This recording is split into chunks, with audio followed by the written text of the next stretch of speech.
Avant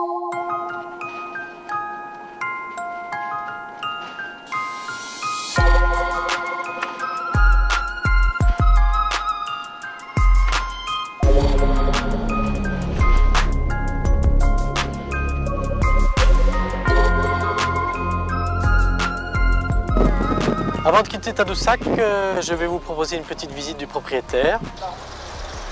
Alors, Café Bohème, c'est un très bon café. Vous pouvez prendre le petit déjeuner, dîner, souper. L'avantage de ce café, c'est qu'ils ont vraiment des spécialités très originales, c'est très dégustatif. Et également, ils vous proposent l'Internet ou le Wi-Fi gratuitement.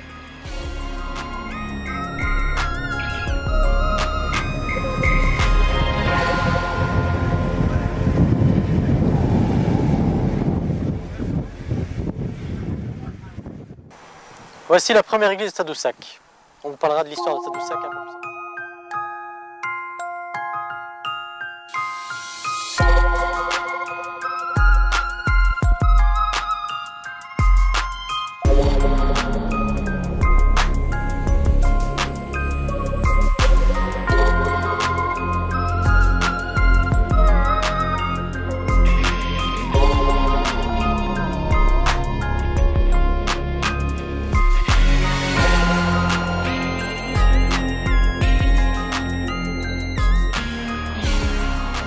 Nous sommes ici devant le centre d'interprétation de la fourrure de Tadoussac. Il fallait savoir qu'à l'époque, Tadoussac était un grand port d'échange et surtout la monnaie principale était la peau de castor.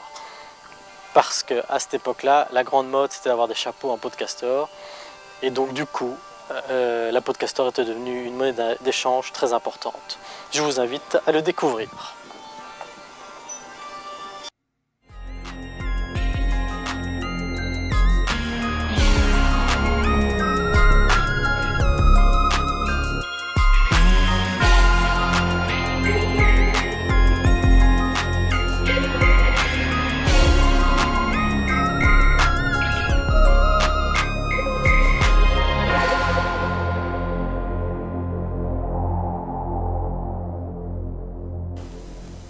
Bonjour, mon nom est Gaby Villeneuve, je suis animatrice ici au poste de traite Chauvin. Le poste de traite Chauvin, c'était le premier établissement au Canada. C'est Pierre Chauvin de Tonnetuy qui a construit le bâtiment en 1600 et c'était un poste de traite des fourrures, comme vous pouvez le voir. Alors ici, c'était l'endroit où on plaçait les fourrures pour les échanger contre les objets de troc qu'on apportait d'Europe. Et on les échangeait aux Autochtones. Dans notre exposition, vous allez voir beaucoup de fourrures qui étaient échangées, bien sûr, et différents types de fourrures, et aussi les objets de troc. Dans notre exposition, nous parlons aussi du peuple Innu, les Amérindiens de notre région qui apportaient les fourrures au poste de traite. Ces Inuits montagnais étaient reconnus comme étant de très bons chasseurs et possédant les très belles fourrures, puisque c'était les fourrures qui étaient plus au nord, donc ce sont les plus belles. Et les Inuits, eh bien, on les présente ici à travers notre exposition, leur travail, ce qu'ils font, leur mode de vie, comment ils vivaient autrefois, ce qu'ils échangeaient, qu'est-ce qu'ils recevaient en échange de leur fourrure, bien sûr. Et aussi, on présente le commerce des huiles, qui était un commerce qui a succédé à la traite des fourrures, puisque quand le bassin de fourrure a diminué, des animaux, on a dû se tourner vers le commerce des huiles. Et aussi, on présente les phoques, les animaux qui étaient chassés aussi par les Autochtones et qui permettaient de faire le commerce des huiles. Maintenant, on présente aussi des objets d'une collection qui fait partie de notre collection du musée, qui est Monsieur Robert Côté de Tadoussac, qui a ramassé des objets comme un canot d'écorce de bouleau qui est magnifique, et la balance de la compagnie, la dernière compagnie de traite qui était ici, et aussi des objets qui datent fin du 19e, début 20e, mais qui pouvaient très bien exister à l'époque de 1600.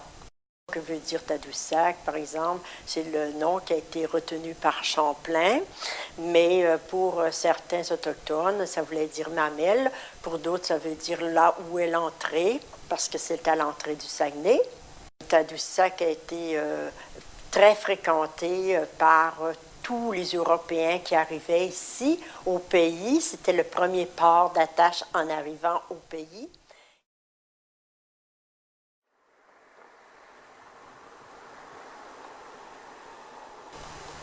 Sur le chemin qui mène au port, au petit port de Tadoussac et au centre marin, nous avons une boutique souvenir. Et alors parmi toutes les boutiques souvenirs de Tadoussac, ici vous aurez vraiment un accueil très chaleureux. Durant notre petite balade à Tadoussac, nous avons croisé beaucoup de Français. Et beaucoup de ces touristes nous ont dit qu'ils avaient l'impression d'être un petit peu en Normandie. Et effectivement, il y a des marées très importantes ici.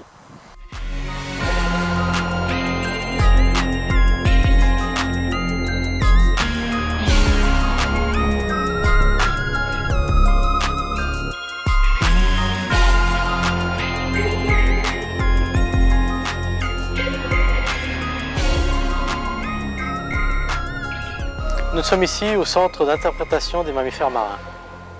Je vous invite à me suivre pour le découvrir. Donc bonjour, je vais vous expliquer le centre ici. C'est le centre d'interprétation des mammifères marins, ou le CIM. C'est vraiment un bel centre. Vous pouvez venir ici pour tout comprendre sur la vie des mammifères marins. C'est en fait un musée avec les squelettes de plusieurs espèces de baleines, des jeux interactifs et sur l'ordinateur pour comprendre toute la vie de ces baleines du Saint-Laurent en fait. Ici, le centre, on est aussi une station de recherche. On fait les deux choses à la fois, de l'éducation ici et de la recherche. Et on est géré pour le même groupe, c'est le GREM. C'est un organisme privé à non but lucratif et ça veut dire le groupe de recherche et d'éducation sur les mammifères marins. On a le centre ici, comme nos deux mandats sont vraiment de faire l'éducation avec tous les visiteurs qui vont venir ici de partout au monde pour voir ces baleines. On va leur faire comprendre un peu plus sur leur vie, leur biologie et aussi pour conserver l'environnement ici avec le Saint-Laurent et pour protéger ces espèces de baleines. On fait beaucoup d'éducation.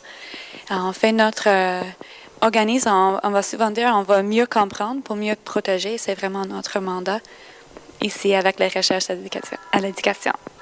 Donc, on est vers, oui, tous les jours, on montre un documentaire aussi, un extrait d'un film, c'est vraiment beau, et aussi on a notre salle d'exposition.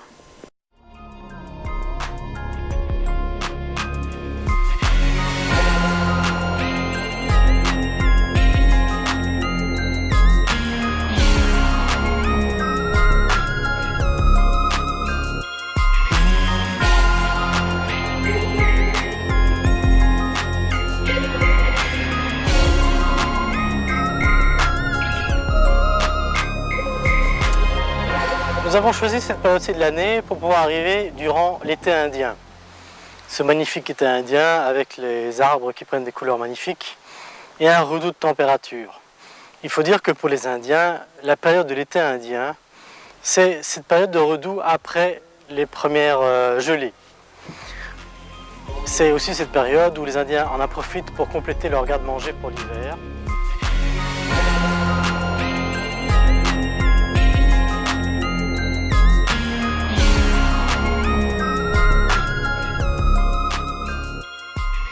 À Tadoussac, une bonne adresse pour vous loger, c'est l'auberge de jeunesse. Alors l'auberge de jeunesse a énormément de chambres et les prix sont très démocratiques. Il y a des dortoirs et 2 chambres privées pour 2 couples. Ce qui est intéressant à savoir aussi ici au Canada, c'est que si vous voulez faire un grand itinéraire, par exemple passer toute une année au Canada et vous n'avez pas beaucoup de moyens, vous pouvez passer d'auberge de jeunesse en auberge de jeunesse. Et si vous proposez vos services pour donner un coup de main à la vaisselle, à ranger les chambres, vous êtes logé et nourri gratuitement.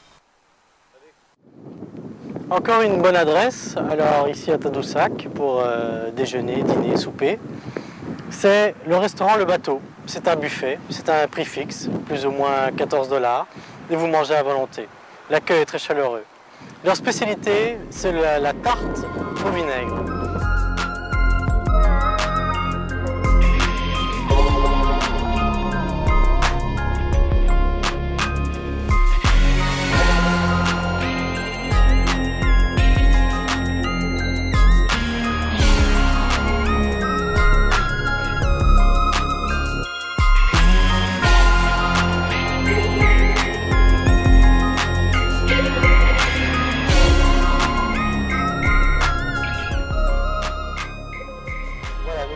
Tadoussac. Nous avons passé un très bon séjour ici.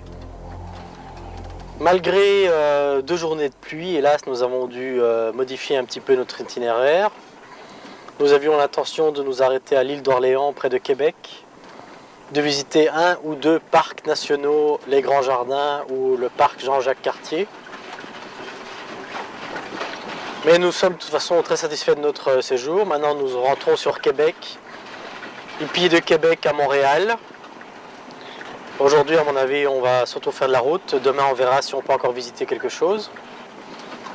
Ce voyage n'a pas comme vocation un but très culturel, mais plutôt de vous présenter 7 jours au Canada de manière tout à fait improvisée. La seule chose que nous n'avons pas improvisée, c'était l'allocation du mobil-home, ou du motorisé comme on dit ici au Canada. C'est toujours mieux de réserver un camping par téléphone. Dans cette saison-ci, il n'y a pas de problème, vous trouverez toutes les places que vous voulez. Mais au mois d'août, au mois de juillet, il risque d'y avoir pas mal de personnes dans les campings. Donc à part le billet d'avion et la réservation de mobil-home, tout a été improvisé. Donc nous sommes tombés sur les campings que nous avons trouvés sur notre route. Nous vous les avons présentés. Nous avons pu voir un camping d'1 étoile, un camping de 3 étoiles, ici à Tadoussac. Dimanche soir, nous serons à Montréal et là, nous avons réservé dans un camping 5 étoiles. C'est un camping qui nous a été recommandé par l'agence Cruise Canada qui nous a loué le mobil-home.